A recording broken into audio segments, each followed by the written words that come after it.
So Ross, give us a little insider information on actually making the call, because you know, when you show up here, it's pitch black. You can't see what's going on in the water. They did have a little bit of time this morning to get things prepared. The call is on, and look at this heat to start us off. We've got Kelly Slater, the GOAT, going up against Kanoa Igarashi. These deep stats may shock you.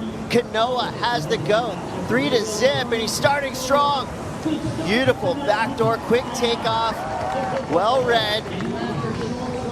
And he gets a front row seat to a bombing wave coming through, hitting the reef and backdoor. Kanoa Igarashi on the board, gets under that one. Wow, really good version of trade winds today. So we're talking about mint conditions, and this is a nice start for Kanoa, but it's a really short barrel. That's going to keep the score a touch low, but I mean, we're looking at huge A-frames today, Chris. And just Kelly's competitiveness. Both these guys are very competitive. Here we go, the GOAT, Kelly Slater. Textbook. Backside tube ride, behind the spit. And every time we see that, and at this point we've seen that hundreds of times, it never gets old. You really have to gauge yourself when that wave is 100 feet out. I mean, to make a decision last minute, you better just hope you're in the right place. But for these guys, you know, especially Kelly, who's been surfing out here forever, he really is sizing up the wall of water as it's approaching well before it hits the reef to put himself in the perfect sweet spot, which, to answer your question, Chris, is behind the A-frame. That one, if Kelly could have it over, he would have been a little further out and deeper. But watch the stall. Right here, he says, okay, I'm not that deep. See that? He dragged his rear end, got a little bit of stall in there, and then just had to hold on. So not as deep as Kelly would have liked. Huge barrel. And right behind Kanoa Igarashi, answering back. So it's a bit foamier.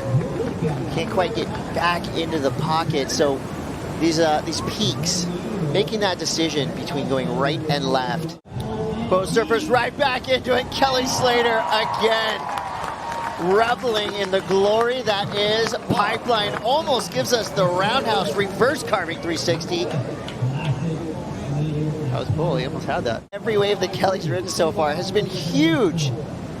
And turning and burning, Chris. I mean, he wasn't out there for more than 2 seconds, turned around and caught this wave. Literally just got back in the lineup. So the consistency today is crazy. Throughout the week, the surf's here now, and I was just watching that one. The surf's here now, so their scales set right from the start. They're not waiting for the building surf and the better waves that's happening now, and we're just going to get some amazing rock. We'll stretch to off the wall, and they actually are too far outside the reef, and they'll pinch, and that's what happened to Kelly.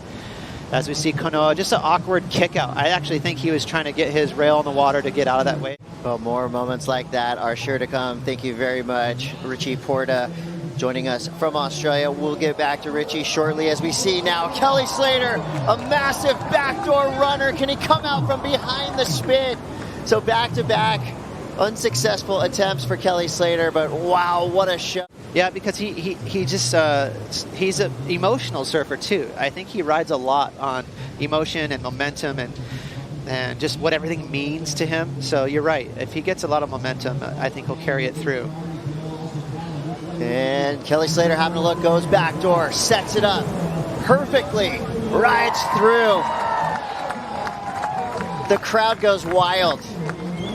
And that is something that we are so thankful for, kind of feeling for a surf event. But today, fans are out in full force, and Kelly Slater's giving them their money's worth and more.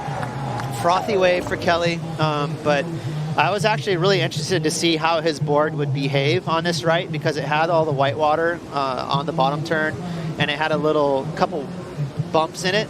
Kelly's riding 4 fins. You know, he's got a quad out there, and sometimes quads, when you pivot them, they can slide, but that one tracked well. So Kelly, you know, he loves his fins. He loves his different setups. And I believe the quad he's riding. And during the break, quick look back at Kanoa Igarashi.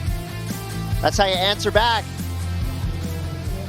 It only takes one wave to get yourself firmly back into the contest. And Kanoa right there answering the call after getting smashed on the inside. Looks like he's back to 100%.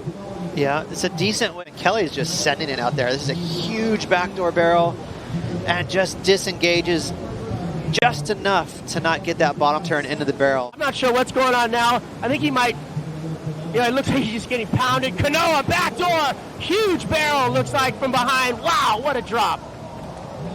Just barely gets clipped at the end. Thank you, Strider, giving us that first-hand account. We saw Kelly Slater on screen having to bail his board yet again. Well, with 15 seconds left, Kelly Slater turns things up a notch straight from the jump. Two giant scores, a 7.67 and a 6.5 for the GOAT, making it through. Well, the waves here have gone into gonzo levels. It's like Hunter S. Thompson said, buy the ticket, take a ride.